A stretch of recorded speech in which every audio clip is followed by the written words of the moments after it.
wondered if we're living in a world where the future can actually be predicted? Right now, as you watch this video, algorithms are calculating your next move, predicting what you'll buy, where you'll go, even who you might vote for. The question isn't whether prediction is possible anymore, it's how accurate these systems have become and what that means for all of us. Science fiction has been obsessed with fortune-telling for decades. In Minority Report, 3 psychic beings called precogs can see murders before they happen, allowing police to arrest criminals before they commit crimes. Meanwhile, in Isaac Asimov's Foundation series, mathematician Hari Seldon developed something called psychohistory, a scientific discipline that combines history, sociology, and statistics to predict the future of entire civilizations across thousands of years. These stories fascinated us because they promised perfect knowledge of what's coming next. But here's what's wild, we're not living in fiction anymore. We're living in an age where prediction has become frighteningly real, just not quite how Hollywood imagined it. Let's start with what these fictional systems actually claim to do. The precogs in Minority Report didn't use mathematics or data analysis. They were biological computers, mutated humans whose brains could perceive future events as visions. Their predictions were supposedly perfect, showing exact crimes at exact times with perfect accuracy. The system was designed to be infallible, which naturally becomes the central conflict when the predictions start contradicting each other. Psychohistory from Foundation takes a completely different approach. Seldon's system treats human behavior like gas molecules in a container. Individual actions might be unpredictable, but when you're dealing with trillions of people across an entire galaxy, statistical patterns emerge. His mathematical formulas could predict broad social trends, the rise and fall of empires, economic collapses, and technological breakthroughs centuries in advance. Both systems promise the holy grail of prediction, perfect accuracy about future events. But they also reveal the fundamental challenge of forecasting, the tension between individual unpredictability and large-scale patterns. Now let's talk about what's actually happening in our world today. Modern prediction isn't done by psychics or through mystical mathematical formulas. It's powered by something far more mundane but arguably more powerful, the massive amounts of data we generate every single day. Every time you swipe your credit card, click on a website, send a text message, or even walk around with your phone in your pocket, you're feeding information into prediction systems. Companies like Google, Amazon, and Facebook have built their entire business models around predicting what you want before you even know you want it. Amazon's recommendation system analyzes millions of purchase patterns to suggest products you're likely to buy. Netflix uses viewing data to predict which shows you'll binge watch next. Credit companies use spending patterns to detect fraudulent transactions before they're completed.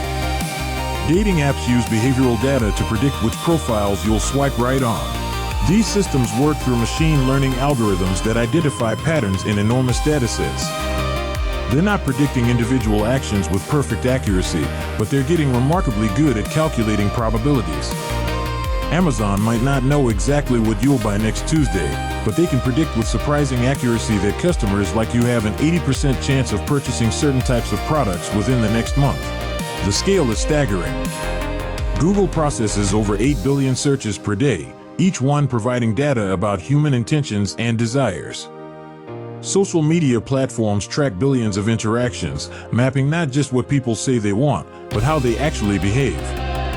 Financial institutions monitor trillions of dollars in transactions, looking for patterns that reveal economic trends before they become obvious. Governments are using similar techniques for everything from predicting crime hotspots to modeling the spread of diseases.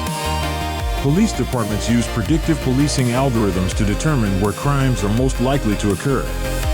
Public health officials use data modeling to predict and prevent epidemic outbreaks. Economic advisors use machine learning to forecast market crashes and recession risks. But here's where things get complicated and somewhat scary. These prediction systems aren't just observing our behavior, they're starting to influence it.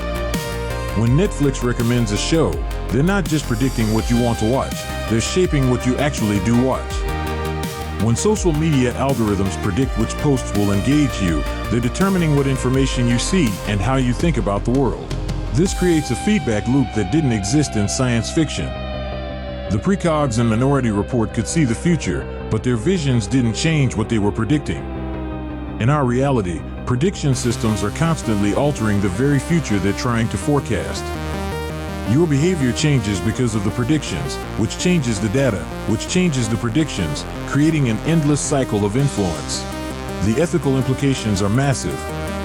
If systems can predict your behavior, should companies be allowed to manipulate those predictions for profit? If algorithms can forecast criminal activity, should people be treated differently based on statistical probabilities rather than actual actions? If governments can model social unrest, should they intervene to prevent predicted problems even if nothing has actually happened yet? We're also discovering the limitations of data-based prediction. These systems are incredibly powerful, but they're not infallible. They can be biased, reflecting the prejudices present in their training data. They can be manipulated by people who understand how they work. And they struggle with what statisticians call black swan events, unexpected occurrences that fall outside normal patterns. The COVID pandemic perfectly illustrated both the power and limitations of modern prediction. Epidemiological models successfully predicted how the virus would spread under different conditions, helping governments make policy decisions that saved millions of lives. But the same systems failed to predict many of the social and economic disruptions that followed, because human behavior during unprecedented crises doesn't follow normal patterns. So can we really predict the future? The answer is both yes and no. We've developed incredibly sophisticated tools for identifying patterns and calculating probabilities about what might happen next. These systems are already more powerful than most science fiction imagined, and they're getting better every day. But perfect prediction remains impossible because the future isn't predetermined. Human behavior, while patterned, retains elements of genuine unpredictability. And the very act of predicting change is what we're trying to predict. What we're really living through is the emergence of a new kind of power, the ability to influence the future by predicting it. The question isn't whether we can see what's coming next, but who gets to decide what that future looks like and whether we'll have any say in the process. The future may not be perfectly predictable, but it's definitely being predicted. And those predictions are shaping our world in ways we're only beginning to understand.